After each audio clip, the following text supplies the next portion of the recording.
Hi GQ, I'm Lee Mullins, personal trainer, and this is The Breakdown.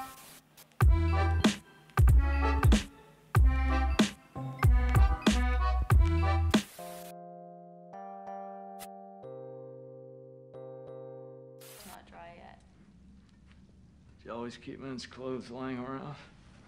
Some of my regulars, they like to keep a clean change of clothes here. I'll probably just throw them out now though, right? Hey, perfect fit. Christian Bale in The Machinist is possibly the most incredible body transformation I've ever seen. Christian definitely didn't pick up a weight.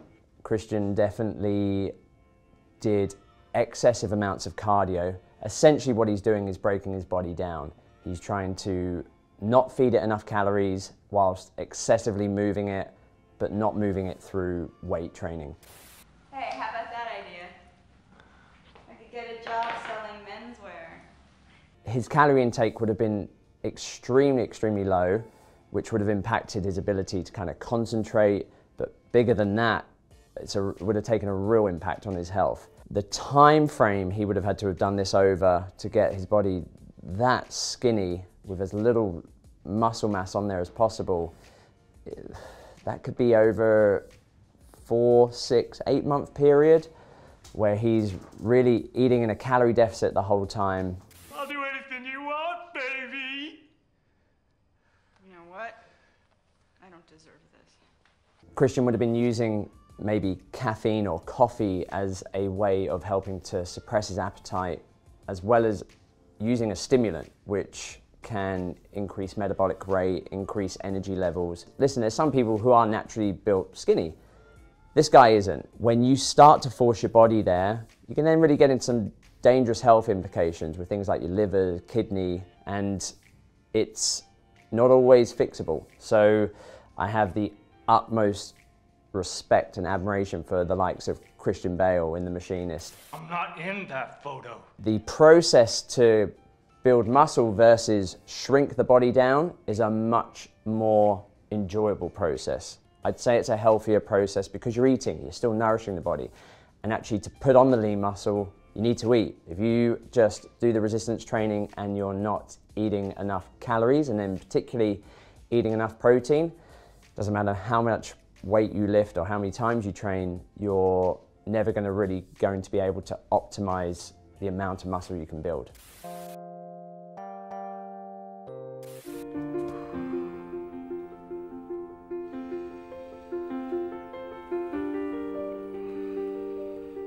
Again, it's a great, healthy physique. I don't think he's done anything majorly excessive with this. He's not overly muscular in the traps, the muscles by the side of the neck, and the pecs and shoulders. He's got a well-balanced physique. A lot of times for roles we see people just focus on the upper body because they want the big shoulders, arms, and to have the abs visible.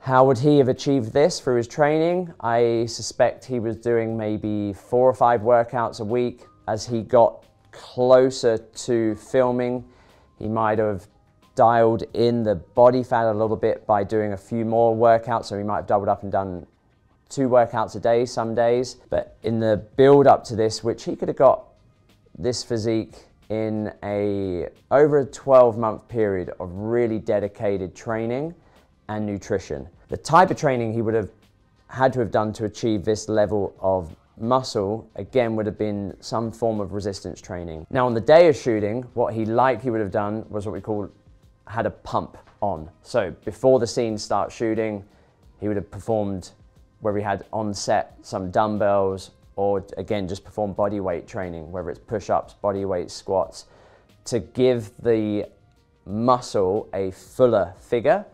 That's one way you can kind of trick the perception of how the physique looks.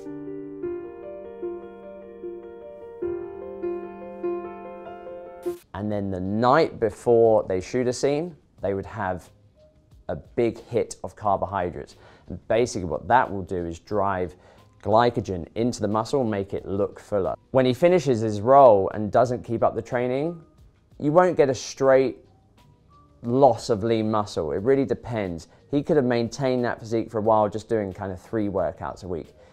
If he then went into a role where he needs to completely shrink the body down, then 100% he would have backed off the weight training, done 0 resistance training, just really focused on excessive cardio to essentially break all his muscle tissue down that he would have spent the last 12, 18 months building up. That's your nocturnal. Bats may be, but even for billionaire playboys, 3 o'clock is pushing it. Price for leading a double life, I fear. Your theatrics made an impression. Theatricality, deception. Christian Bale in Batman is a impressive physique, particularly seeing where he's come from The Machinist. He has put on a ton of lean muscle. He has again, a relatively balanced physique. It's not excessive. He's not got these huge jacked up arms. He's not got these massively swollen up shoulders and traps. What does someone like me do? I think he would have managed to achieve this physique naturally. He would have had to put in a ton of graft in the gym, using exercises such as pull-ups, deadlifts, bench press, lots of big movements to really recruit as much muscle fibers as he could, and then combining that with a nutrition plan or diet plan where he's eating in a calorie surplus and eating enough protein to meet the demands and the stress he's putting on his body. And inevitably with that, his body fat's gone up. Buy things that are not for sale. Who knows, Master Wayne? You start pretending to have fun. Now, I do want to be honest, I have the utmost respect and admiration for Christian Bale. I worry. The number of times he's gone up, down, his body of work hasn't been where he's done a number of roles where he's really, really skinny. He's just had to maintain that. And then all his next roles were where he was muscular. But do not kid yourself. Those up and down, the yo-yo dieting, whether it's to put on a lot of muscle or lose a ton of weight, will sadly, I hope not, but sadly, I fear it will have a health implication for him later on in life. Now, the amount they're having to train and exercise and move to get their bodies down to these physiques, some people might even argue that, again, working alongside a doctor, using hormonal support is probably a healthier way to do it. I'm not a doctor, I'm absolutely not advocating that. However, under the guidance of a doctor, that might be the healthier way for these guys to get there and then get back to their healthy body composition.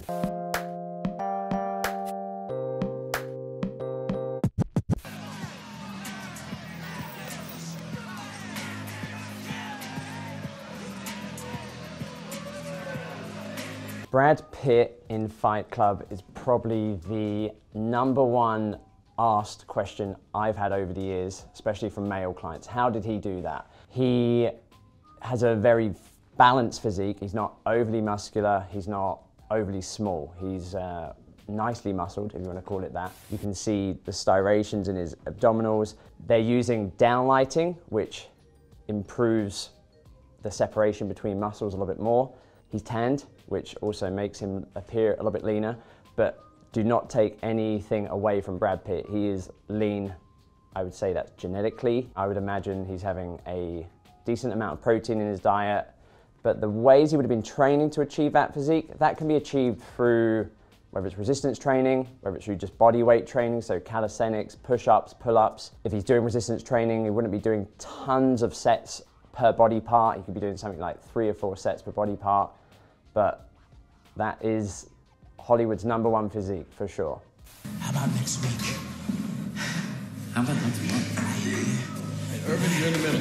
New guy. You too. How Brad Pitt's body would compare to an actual boxer would be, boxers are like that. They're lean, especially if they're cutting down weight and trying to meet a certain weight class. They would typically do that by dehydrating themselves. Unfortunately, it's not the healthiest way to go about it, but his body isn't a million miles away from a fighter that weight category. Killed men in 5 countries. Never a priest. Then your men did. Sun God will have his vengeance. What's he waiting for? For that, his training program would have been a total body program. So if you're looking at over a week, maybe on day 1 it's upper body, day 2 lower body, day 3 arms and shoulders, day 4 core, calves, and some cardio. You're royalty, aren't you? Spent years talking down to men. Troy, where he is more muscular, he would have been doing 3, 4, 5 sets per body part. Combining 3, 4, 5 sets of resistance work per muscle group with a higher protein intake, and looking at his physique, maybe he would have been taking on around a gram of protein per kilogram of body weight to achieve that level of lean muscle mass. They would have been the 2 major changes from the different roles. In terms of how frequently he'd be training, he would maybe be doing 4, 5 workouts a week, but on those other days, on his rest days, he'd still be active. He'd be walking around, he would be getting a ton of movement in, because he's also trying to keep his body fat low whilst putting on as much lean muscle as he could.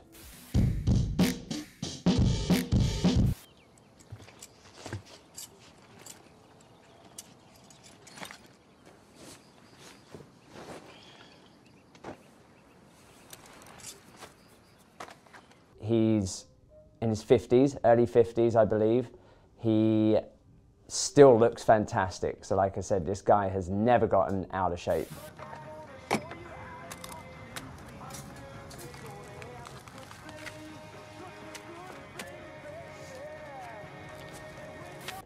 In comparison to his time in Fight Club and earlier films, he's obviously put on a little bit of body fat. He's probably walking around now anywhere around 11 or 12%. You can still see abdominals in there, so he's still relatively lean. But obviously, he's in his early 50s now. Hormones start to change, body fat will naturally creep on, but this guy is in a very, very healthy body composition state. The secret to that is don't get out of shape. It's going to make it much easier to kind of dial in if you're preparing for a role. It becomes extremely more challenging and much more unhealthy if you're one of those guys that fluctuates up and down in the body weight. That was Lee Mullins' breakdown for GQ.